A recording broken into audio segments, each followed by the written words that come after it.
So guys आपका दिल खोल कर स्वागत है हमारे डेली रेसलिंग एपिसोड में। और मामी के चाहने वालों, आपको तो भाई मिठाइयाँ बंटवा देनी चाहिए दरवाजों पर जाके, क्योंकि हमारी प्यारी रिया रिप्ली ने अब रिटर्न कर लिया है। मामी ने रिटर्न कर लिया है एंड उनके आते ही जिसको सबसे ज्यादा दुख पहुंचा और दर्द हुआ वो थे यहाँ तो डॉम डॉम या फिर लिव मॉर्गन। बल्कि लिव मॉर्गन तो रिंग छोड़कर ही भाग गई थी जब उन्होंने रिया रिप्ली को देख लिया और पीछे चुपके चुपके वो सारा सेगमेंट देख रही थी मामी का कि भाई कहीं ये मेरे पास ना आ जाए। और तभी इन्होंने एक पोस्ट भी कर दिया कि भाई मरते मरते बचे, विच इज एब्सोल्युटली करेक्ट, क्योंकि उस टाइम लिव मॉर्गन भागी नहीं होती ना तो रिया रिप्ली उन्हें भागने लायक ही नहीं छोड़ती। And next Monday night raw में पूरी की पूरी जजमेंट डे को ऑफिशियल कर दिया डब्ल्यूडब्ल्यूई ने, वो ऑफिशियल हो चुकी है। एंड अब मामी बताएंगी पूरी जजमेंट डे को कि भाई क्या होना चाहिए था और क्या नहीं होना चाहिए था, और कार्लिट और लिव मॉर्गन टीम में क्या कर रहे हैं। वैसे रिया रिप्ली वर्सेस लिव मॉर्गन का मैच एट समरस्लैम 2024 के लिए बिहाइंड द सीन ऑफिशियल किया जा चुका है। बस हमारे सामने अब चीजें आना बाकी रह रही है। बाकी डब्ल्यूडब्ल्यूई तो पूरा मन बना चुकी है इस मैच के लिए। बाकी चैनल पर देखो आप नए हो तो प्लीज लाइक एंड सब्सक्राइब कर दो, आपको 1 सेकंड लगेगा लेकिन मेरी भर भर के दुआएं पहुंचेंगी आपके पास। एंड वीडियो को एंड तक पूरा देख लेना। एंड नाउ आप देख रहे हैं रेसलमैनिक्स एंड सब्सक्राइब करना तो बनता है। Well the demon Finn Balor ने अभी हाल ही में एक स्टेटमेंट पास किया जहां उन्होंने बता दिया कि उनका डब्ल्यूडब्ल्यूई करियर अब कहां जाने वाला है। उन्होंने कहा कि देखो मैंने स्टार्ट किया था इंग्लैंड में तो मुझे लगा वही मेरी लाइफ में सब कुछ है, लेकिन फिर मैं जापान चला गया जहाँ मैंने 8 सालों तक सर्व किया, 8 सालों तक काम किया, तो मुझे ये लगने लगा कि जापान ही मेरी लाइफ का टर्निंग पॉइंट है। बट फिर मैं डब्ल्यूडब्ल्यूई में आया और यहाँ पर मुझे ऑलमोस्ट 10 साल हो चुके हैं। इसके बाद आई वाज लाइक कि मैं भाई 40 साल का हो गया हूँ, अब आगे और क्या ही करना रह रहा है। तो डब्ल्यूडब्ल्यूई और मेरे बीच में 5 साल की और डील हो गई है। बाकी चलो मैं तो फिंगर क्रॉस करके बैठा हूँ कहीं डब्ल्यूडब्ल्यूई मुझे फायर ही ना कर दे। तो इसका मतलब समझे निर्दया,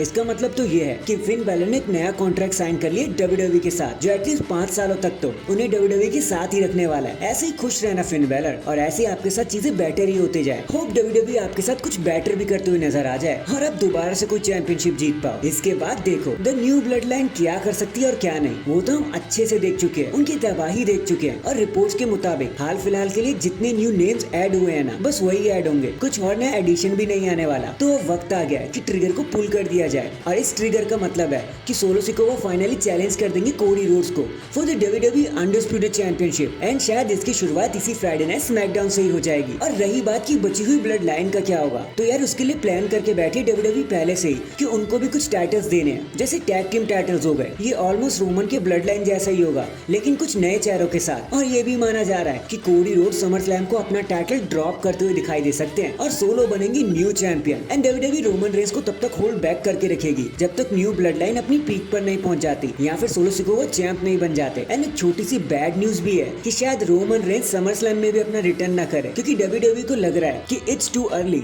बाकी लेट्स सी अब आगे क्या होता है। अगर ये अर्ली है तो डब्ल्यूडब्ल्यूई मेन प्लान कब बना के बैठेगी, इसका तो इंतजार करना बनता ही है। इन दी एंड जॉर्डन ग्रेस, आज इनको कौन नहीं जानता भाई। फॉर दोज ऑफ यू जो नहीं जानते, शी इज द वन जो नॉकआउट चैंपियन है। आप इन्हें रॉयल रंबल 2024 में देख चुके हो, देन एनएक्सटी में देख चुके हो, देन बैटल ग्राउंड में देख चुके हो जहां उन्होंने रॉक्सैन पेरिस के साथ लड़ाई करी थी for the NXT women's championship के लिए। बट अनफॉर्चुनेटली वो जीत नहीं पाई, तो उनके लिए भी एक अपडेट निकल के आ गई है कि जॉर्डन ग्रेस का कॉन्ट्रैक्ट जो टीएनए में है ना वो 2025 समर तक हो जाएगा, एंड हो जाएगा, कंक्लूड हो जाएगा। तो डब्ल्यूडब्ल्यूई तो पहले से ही इंटरेस्टेड है भाई कि उनको अपनी कंपनी में लेके आना है, तभी तो उनको चैंपियनशिप मैच भी दे दी बिना कंपनी में आए हुए। तो पॉसिबली अगले साल आप जॉर्डन ग्रेस को डब्ल्यूडब्ल्यूई में देख पाओगे, वो भी सरप्राइज एंट्रेंस के तौर पे नहीं बल्कि परमानेंट स्टार के तौर पे। सो अगर आपको वो पसंद है तो भाई आपको खुश हो जाना चाहिए। She is on her way. So that is it guys, अभी के लिए तो बस इतना ही। देखो आप मुझे बताना क्या समरस्लैम में रोमन रेंस को आ जाना चाहिए या फिर डब्ल्यूडब्ल्यूई सोच रही है कि उन्हें होल्ड बैक करना चाहिए, तो सच में होल्ड बैक करना चाहिए, ब्लड लाइन 2.0 को पहले पीक पर आ जाना चाहिए। कमेंट करके जरूर बताना कि आपको क्या लगता है। एंड चैनल पर नया है तो चैनल को जल्दी से लाइक एंड सब्सक्राइब कर दो। बाकी मैं मिलता हूँ आपसे किसी और अपडेट के साथ, तब तक के लिए अपना ख्याल रखें और खुश रहें।